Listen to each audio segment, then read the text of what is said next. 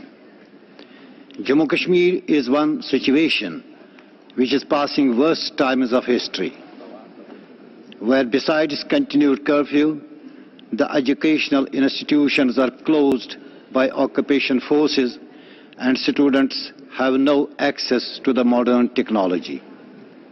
The people are deprived of freedom of association and assembly, which requires Council's attention. On behalf of United Villages, I thank you, Mr. President.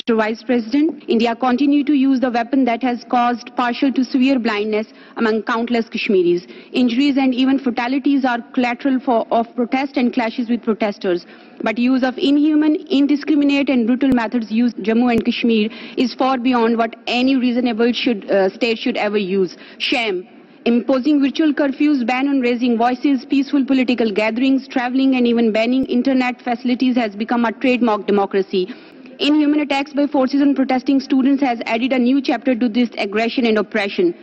Members of Indian Armed Forces reached a new low in a long history of allied human rights abuses in Jammu and Kashmir when they beat and then tied a 24-year-old Farooq Ahmed Dar to the front of jeep using him as a human shield. Mr. President, state terrorism shamelessly carried out in the most degrading manner by the uniformed guardians of the largest democracy needs Council's special attention. Thank you. Human rights defenders جو ہیں مقبوضہ کشمیر میں، اس پہ مقبوضہ کشمیر سے ہی سری نگر سے تعلق رکھنے والے لائر ہیں، اٹرنی ہیں سید فیض نقشبندی صاحب. انہوں نے بڑے کھل کے اس پہ بات کیا اور کاؤنسل سے مخاطب ہوئے. Mr. President, in Indian occupied Kashmir it is very difficult, rather impossible for the human rights defenders to work and cooperate with the UN mechanism. The human rights defenders are frequently harassed, threatened and even arrested in occupied Kashmir. Mr. President, offices of the human rights defenders are attacked by the government forces. We call on the Council to ensure protection of the human rights defenders. I thank you, Mr. President. Hasan Al Banna صاحب جو ہیں وہ بھی APHC کا حصہ ہیں، مقبوضہ کشمیر سے ان کا تعلق ہے. اقوام متحدہ کی ہیومن رائٹس کاؤنسل سے وہ بھی مخاطب ہوئے اور جو اللیگل غیر قانونی آکیوپیشن، ملٹری آکیوپیشن ہے، اس حوالے سے بات کی. Mr. President, Indian state terrorism has consumed more or less 100,000 lives in just last 3 decades in Kashmir. We have witnessed the world's first mass blinding last year when the occupation troops rained Kashmir with pellets. However, a fresh chapter of this brazen barbarism unfolded this year when the occupation troops killed 10 civilians in a single day on April 9, 2017. One of them is 16-year-old Akil Ahmed Wani. He had left his home to fetch medicines for his ailing mother, but his bullet-soaked dead body was handed over to his parents just a few hours later. The video of this victim being shot into his head at a very close range by a trooper of Indian Tibetan border police went viral on social media. His father told the media he does not want anything from India, even justice, because there has been none in Kashmir. Mr. President, I strongly urge this Council to accord urgency to the matter of conducting independent and impartial investigation into the murder of Wani and the dozens of similar cases. Thank you, Mr. President. آخر میں آپ کو دکھاؤں گا مقبوضہ کشمیر سے سری نگر سے تعلق رکھنے والی معروف خاتون ہیومن رائٹس ایکٹیوسٹ محترمہ شمیم شال صاحبہ. انہوں نے خواتین کے حوالے سے کونسل کو آگاہ کیا. دیکھیں انہوں نے کیا کہا. Thank you, Mr. President. The women of Kashmir have become half widows and they have an identity crisis. Their arrested husbands vanished in the year in custody. An atmosphere of fear and psychological terrorization has been created for women and children, and they are suffering depression and mental diseases. International conscience is yet to respond to this appalling scenario. And it is the obligation of UN to use its preventive mechanisms to face this challenge and impress upon the member states to enact laws to prevent violence against women. Mr. President, women have been at the receiving end of this occupation and as direct and indirect victim of violence by the state. یہ دکھانا بہت ضروری تھا. ہم باتیں کرتے ہیں کہ اقوام متحدہ میں کشمیر کے حوالے سے بہت کام ہو رہا ہے، لیکن ایگزیکٹلی کیسے ہوتا ہے، کیا باتیں ہوتی ہیں، ایک آئیڈیا میں نے آپ کو دینا تھا، یہ دیا ہے. کل کا پروگرام جو ہے بہت انٹرسٹنگ ہے میرا. کل آپ نے مجھے ضرور جوائن کرنا ہے رات کو 8 بجے. اس وقت تک کے لیے آپ مجھے اجازت دیجیے. اللہ حافظ.